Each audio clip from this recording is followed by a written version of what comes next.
Kaya pala ganito ang naging resulta ng kapalaran ko. Kasi alam ng Diyos na kaya ko. Sa edad kong to, napagod na akong magmadali. Kaya lahat ng ginagawa ko ngayon, ini-enjoy ko na lang. Siguro sa dami na rin ng aking pinagdaanan, napagtanto ko na ang buhay ay mas malawak at mas mahiwaga pa sa mga problemang dumarating sa buhay natin. Tumatanda na tayo, baka sa kakahabol natin sa masagana at maayos na buhay, ay hindi na natin na-enjoy ang buhay. Baka nabubuhay na lang tayo dahil nape-pressure tayo sa sasabihin ng ibang tao.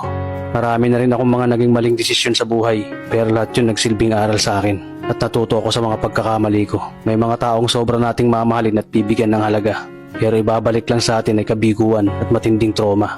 Kaya wag nating lilingunin ng mga taong tulad nila dahil mas payapa kapag hindi ka na interesadong malaman pa kung ano pang balita sa kanila. At wag mong idepende ang sarili mo sa kahit kanino.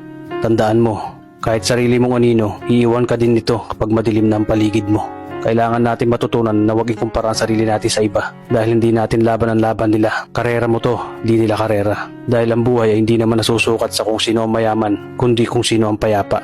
Kaya galingan mo lang palagi tol dahil napakaraming tao mapanghusga, hihilahin ka pababa. At lagi mo tong tatandaan na makakatanggap ka lang ng papuri mula sa kanila kapag patay ka na.